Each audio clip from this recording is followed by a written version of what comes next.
In today's video, we look at a collection of home-built and store-bought terrain for Star Wars-themed miniature wargaming.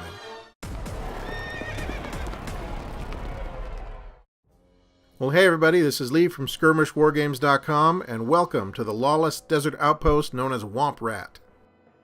This motley collection of buildings is the last chance for smugglers, thieves, and fugitives to get their drink on and charge their vehicles before heading out into the wasteland, probably never to return. Okay, so today we're going to take a look at some of the individual terrain pieces we use to assemble this 3x3 Star Wars themed wargaming area. Some of these pieces are store-bought, some are home-built, and some are kind of a hodgepodge of the two. At this point, I'd like to remind everyone that I'm not an expert terrain builder. I'm just a gonzo hobbyist mucking about. But maybe there's a few ideas here that you can use. So our community power station started out as an electrical switch box from Home Depot. We primed it and then gave it a coating of Rust-Oleum textured paint. The cooling unit on top of the generator is a resin terrain bit from armorcast.com that we painted up and glued into place. For the graffiti, we used model railroading waterslide decals from a company called T2 Decals. Well, since the release of Star Wars Legion, quite a few companies have been making Tatooine-esque wargaming terrain. This is a Battlefield in a Box Galactic Warzone's Desert Tower from Gale Force 9. And the neat thing about this is it's convertible, so you can use it with or without the tower dome. These towers are pre-painted and ready to go right out of the box, so it's a nice way to round out the battlefield. It's always nice to have a little vegetation, so we shaped ourselves a couple of small MDF boards on the belt sander, glued on some model railroading trees and some sand and a rock there.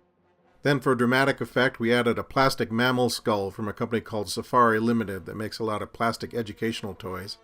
I'm not sure if a sun-bleached skull will repel a lot of blaster fire, but it sure looks cool.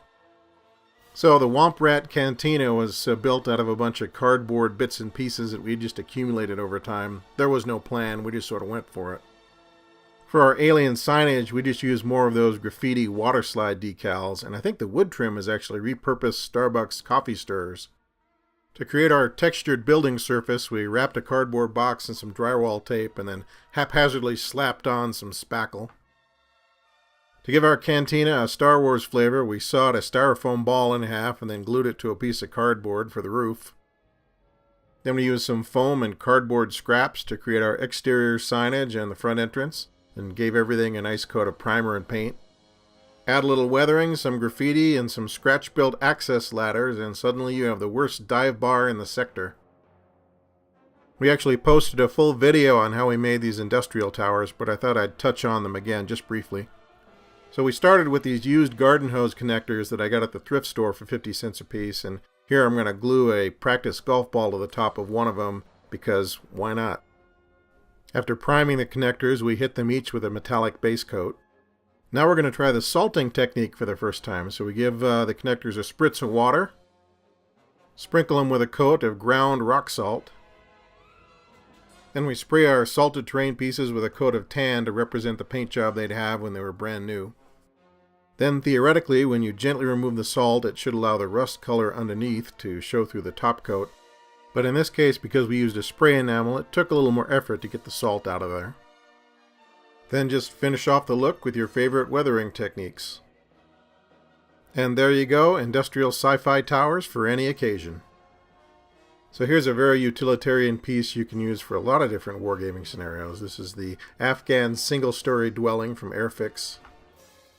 So this piece comes out of the box as an unpainted resin building, and it's also in 1/48 scale, which means it's a little bit smaller than some of our other terrain pieces, but it's just about the right size for a Jawa. Here's another 1/48 scale resin building from Airfix. This is the Afghan single-story house. Overall, it's quite a bit bigger than the more primitive single-story dwelling with more details, and here's a look at the back side of the building. So here's another example of making a simple terrain piece using scraps out of the bits box. We start with a foam cube from the Walmart hobby section and then rummage around in the junk pile to see what kind of widgets we have. I believe that door came from the Sedition Wars terrain set, and the rest of it's just little plastic bits and bobs that we accumulated. Everything's attached with a hot glue gun and then given a coat of primer. I believe this ladder came from the Mantic Sci-Fi Urban Accessories sprue. And then there's our Sedition Wars door again. And there you have it, another house of scraps. Whether your preferred wargaming genre is fantasy, sci-fi, modern, or whatever, these wall and building sets from Dust Studio are pretty darn handy. This is the Babylon Ruined House number 2, and as you can see it fits right in with all the other desert terrain. And this is the Dust 1947 Babylon wall set number 1 with 3 big pieces that you can just set wherever as needed. I'm debating whether cactus are appropriate for a Star Wars game, but since the movies have pine trees and redwoods in them, I guess it's okay. Here I'm pinning and gluing some Woodland Scenics cacti to some desert-themed wargaming bases I had lying around. That way I can just use them for scatter terrain where needed. And finally, this is a 1/48 scale land speeder from the Disney Store. I think I paid $15 for this on eBay. I think it's great. Hey Joe, I think those are the droids we're looking for. Well folks, thanks for watching. I hope you gleaned a few ideas you can use for your own Star Wars themed wargaming terrain.